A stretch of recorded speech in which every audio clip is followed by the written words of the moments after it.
Comme vous savez, nous quittons Pripyat.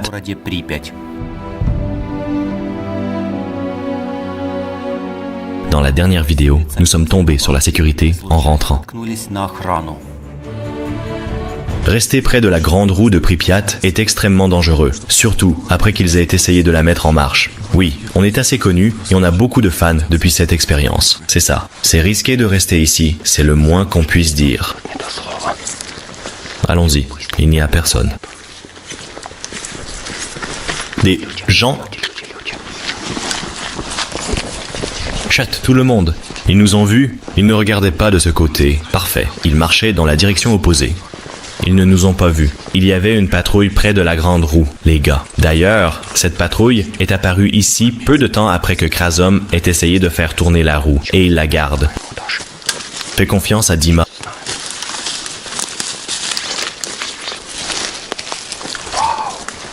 On était à la grande roue, mais il y a de la sécurité. On a essayé de faire demi-tour et il y a déjà 2 bus devant nous. Pour une raison quelconque, l'excursion a commencé 1 heure plus tôt. Et maintenant, on traverse un bâtiment. On va monter tout en haut pour voir ce qui se passe. Maison près de la grande roue. Maintenant, content d'avoir laissé tomber ces cannes à pêche, elles auraient pu aggraver la situation. Écho de l'URSS. Regarde ici. Il y a de la vodka partout. Pas étonnant, c'est leur propre remède contre les radiations. Maintenant, on peut monter sur le toit et regarder la grande roue. Tranquillement, sans presser, on est là.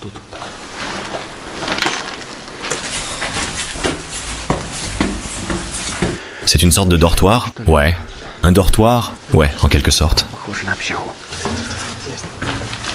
Belle échelle.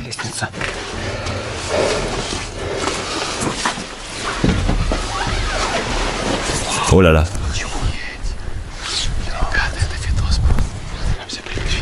Le monde est extrêmement fermé maintenant. Et Max, regarde juste cet énorme arbre ici. Il a poussé directement sur le toit. Ouais, je le vois. Mais cette vue capte mon attention que ça. Gratte-ciel soviétique et une ambulance. Réacteur brume.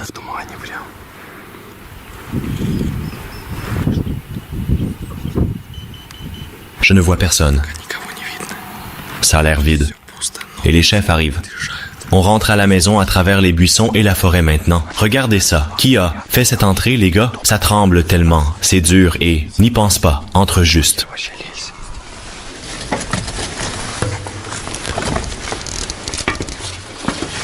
Tout tremble et s'effondre. Alors faites attention, gars. Marchez prudemment. On a retardé notre retour et maintenant, on doit passer par le centre. Il est 9 heures du matin, heure dangereuse, parce que l'excursion a déjà commencé. Un dortoir? Ouais. Un collège? Autre chose. On marche près des ventilateurs, route proche. Tu veux des baies? Elles ont l'air bonnes. Délicieux. Tu en veux? Non. C'est peut-être de la belladone mortelle. Abonne-toi et je vais la manger. C'est toxique. Vraiment? Ouais, c'est risqué. Celui-là est dur à cuire, je suis sûr. C'est bon et sucré. Devinez ce qui va lui arriver en commentaire. Pourquoi manger de la morelle? Je ne comprends pas. Il va avoir la diarrhée. C'était vraiment dangereux? Se faire attraper, c'est dangereux. Donc je n'aurais pas dû faire ça. Non, tant mieux pour toi. J'ai aussi mangé de l'églantier.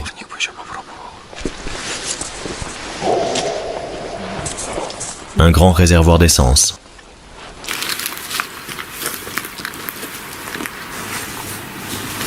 Là et là, des bus peuvent sûrement rester garés là-bas. Le moment le plus risqué, a-t-il dit. Vas-y. Vite, vas-y. Il nous voit. Bon, on a traversé la route principale avec succès. Qu'est-ce que c'est? Une sorte de champignon? On est presque à la maison. Aucun accident, personne ne nous a vus. Ce 9e étage blanc a l'air presque neuf. Tout ici nous est familier. Nous connaissons chaque fenêtre, chaque entrée. Nous savons qu'il y a un appartement de harceleur et un autre. Nous avons appris à quoi il ressemble. Nous savons aussi qui habite où et quand il arrive. Si vous avez besoin d'un appartement pour harceler, écrivez-nous. C'est notre entrée. Éloignons moteur ascenseur. Le boîtier à fusible. Et voici l'entrée. C'est bon, nous sommes en sécurité. Allons à notre étage.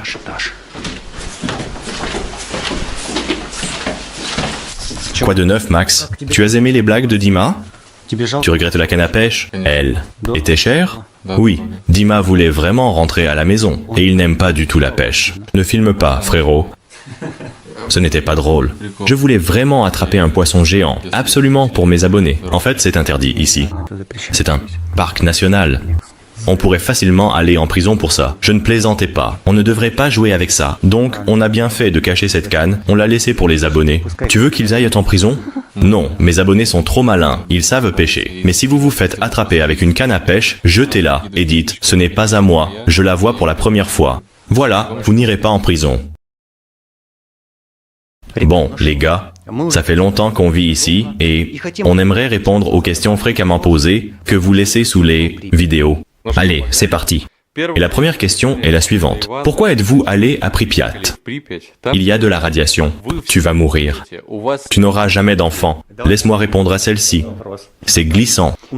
Nous avons un dosimètre avec nous et je peux vous dire, les gars, il n'y a rien à craindre. Le taux de radiation ici n'est pas si élevé. C'est presque normal, comme dans les villes ordinaires. Cela ne peut pas faire de mal, car la puissance de la radiation a diminué avec le temps. Le seul danger ici, ce sont les particules radioactives que tu pourrais inhaler ou avaler de temps en temps, si ta main est sale. Quand le réacteur a explosé, il y a eu des pluies radioactives, etc. La radiation s'est répandue irrégulièrement. Il y a des zones sûres et des zones contaminées. Ne vous inquiétez pas pour nous. Nous sommes pros. On peut le faire.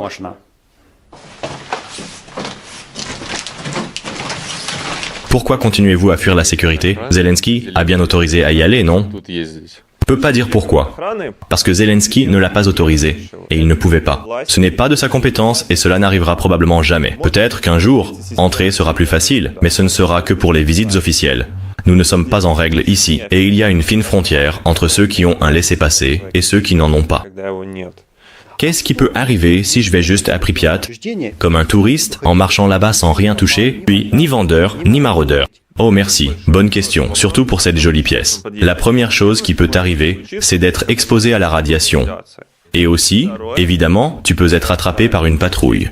Je veux dire, les gardes militaires. Donc tu peux aller en prison, où tu auras une amende. Et après, si tu te fais attraper, procès verbal, pas grave, tu auras une amende et un avertissement. Combien sera l'amende? L'amende est d'environ 17 hryvnia. J'en ai assez, moi. 17 $, c'est minimum. Ce sera trop. L'argent n'est pas le problème, les gars. On court parce qu'il y a beaucoup de caméras. Le tournage non officiel à Tchernobyl est interdit, donc tout ce qu'on a filmé sera supprimé. Et je veux dire ceci, même si vous vous faites attraper, ne leur donnez pas vos caméras ou smartphones. La police ne peut pas les prendre de force, car ce sont vos biens. Et protégez toujours vos droits, les gars, peu importe la situation. Et cette question revient souvent. Où trouver nourriture? En fait, il n'y a pas de magasin à Pripyat. Le magasin est dans une autre ville, mais il est trop loin. Et risqué d'y aller. Il y a beaucoup d'agents de sécurité et il faut des laissez-passer pour y accéder. Nous n'en avons pas. Mais il s'est avéré qu'il existe un service de livraison de nourriture ici à Pripyat. En fait, vous pouvez commander tout ce dont vous avez besoin. Il suffit d'appeler un numéro, d'envoyer de l'argent sur la carte, puis le coursier déposera vos produits dans une cachette précise. C'est tout. Il faut sortir à l'endroit indiqué, récupérer votre commande, rentrer chez vous, déposer l'argent dans cette cachette. On peut aussi utiliser une carte, en fait. Oui, il y a d'ailleurs différentes options. Oui, et je porte des chaussons. Et la question qu'on nous pose le plus souvent, c'est « Pourquoi vous avez déménagé à Pripyat ?» En fait, nous avons de grands projets. Nous aimerions restaurer la ville petit à petit. Pour l'instant, nous avons réparé une pièce. Ensuite, nous voulons réparer le système de drainage, puis lancer un nouveau défi ou une nouvelle tendance et encourager les gens à restaurer toute la ville de Pripyat pour que les stalkers commencent à la restaurer, non à la détruire, nettoyer ou réparer quelque chose pour mieux préserver l'histoire de cet endroit. Arrêtez d'haïr, faites de bonnes actions. Et n'oubliez pas, les gars, malgré tout, c'est une sorte de loisir extrême. C'est un peu comme la pêche ou la chasse, et ce genre d'activité évolue aussi. Même parler dehors est risqué ici, car il y a beaucoup d'explosions à proximité. Parlez doucement ou ils vont vous entendre. Oui, je voulais y aller et ressentir l'adrénaline de Tchernobyl, et je l'ai ressenti. Un grand merci à vous, les gars. La question suivante concerne l'une de vos vidéos. Votre visite au réacteur était-elle officielle ou non? Et il y a beaucoup de questions à propos du mot futuriste. Il y avait une centrale nucléaire. Regardez ces bidons, ils ont l'air tellement futuristes. Celle-ci est pour Anton. Il adore la radiation. C'était illégal. Ça ne peut pas être légal car il n'y a aucune excursion dans cette zone. Vous pouvez chercher sur tout Internet, mais vous ne le trouverez jamais. Aucune excursion sur la 3e rangée. Concernant le service, j'étais vraiment submergé par l'émotion. À ce moment-là, j'ai pensé que ce que je voyais, l'intérieur, semblait futuriste à l'époque. Que puis-je vous dire d'autre pour conclure cette interview avec des questions fréquentes? Soyez gentils, ne jetez pas vos déchets à Pripyat, ne soyez pas vandales, et la sécurité traitera mieux les stalkers. Nous ne serons pas punis sévèrement. Seul notre effort commun peut sauver ce monument, le monument de l'une des catastrophes les plus tragiques de l'histoire, et le préserver pour nos enfants, pour ainsi dire. J'espère que nous avons répondu aux questions les plus courantes, et ainsi de suite. Mais vous êtes aussi les bienvenus dans les commentaires. Écrivez toutes vos questions et ce que vous aimeriez savoir d'autre sur ce voyage. Et abonnez-vous. Vous pourriez penser que nous vivons ici seuls et qu'il n'y a personne d'autre, que nous nous ennuyons ici. Mais en fait, nous voyons souvent d'autres harceleurs le soir. Et aujourd'hui, nous allons rendre visite à des personnes qui vivent ici depuis longtemps, je veux dire, depuis toujours. Il n'y a pas de telles personnes à Pripyat, mais il y a quelques habitants dans les villages voisins. Nous allons leur parler et voir comment ils vivent ici. Nous allons voir leur jardin et comment ils cultivent des fruits radioactifs, comme tout le monde le pense. Nous allons examiner la terre et enfin découvrir si ces légumes sont radioactifs ou non. Nous allons avoir énormément de questions à leur poser là-bas. Continuons. Oui, allons-y. Nous faisons nos bagages. Je m'inquiète pour mon appartement. Nous le laissons tout seul. J'ai vraiment peur que quelqu'un puisse entrer par effraction. On a une belle vue de Pripyat depuis la fenêtre. Nous n'allons pas laisser de déchets là-bas. Et nous allons aussi laisser ici une poubelle pour l'instant. Bon, allons-y. Oui. Gardez la ville monument, Pripyat. Propre, les gars. Ça marche. Tirons les rideaux pour que personne ne voie notre appartement attrayant. Et nous allons bien camoufler l'entrée. Ça n'aura vraiment pas l'air attirant. N'essayez pas de trouver notre appartement. Ce sera dur. Si vous le trouvez, ne soyez pas vandale. Si vous le trouvez, s'il vous plaît, ne dites à personne où il se trouve, car l'information arrivera aux vandales et ils détruiront tout. Je laisse mes chaussons et un tapis. Bon, allons-y.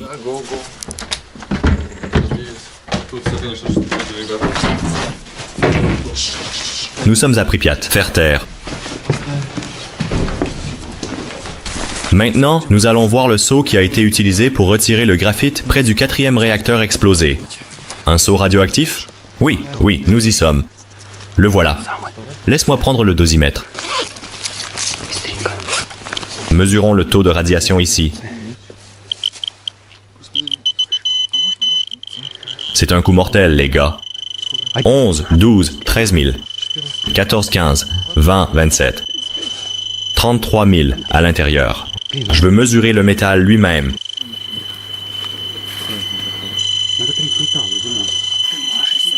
« 70 000. La caméra est en sécurité. Touche-le avec ta main. 20, 50. Regarde ça. 60. 80. Où est l'épicentre? Combien?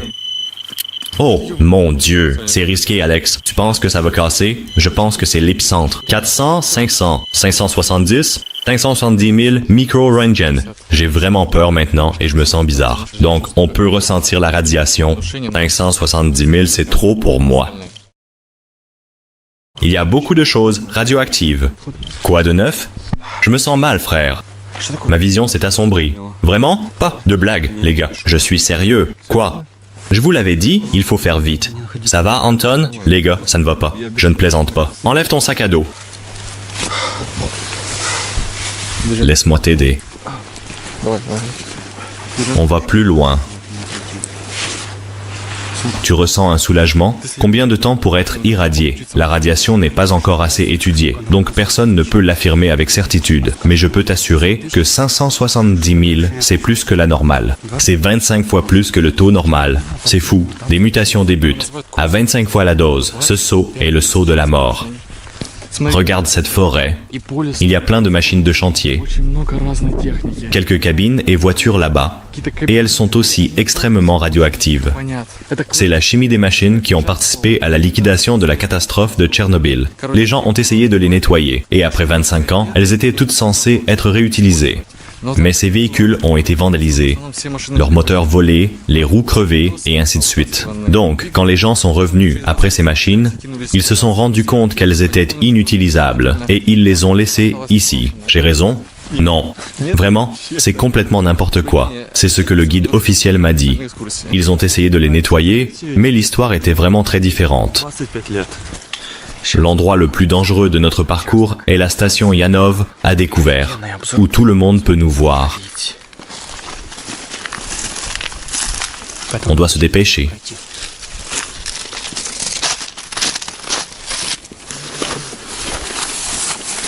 Nous sommes presque arrivés à la base métallurgique. Je vois les câbles, donc il y a de la vie ici. On peut se connecter, mais prudemment pour que personne ne le voie. On avance rapidement. Dima crie « Allez vite, allez vite !» Parce qu'on prend des risques maintenant, non? C'est l'un des endroits les plus dangereux.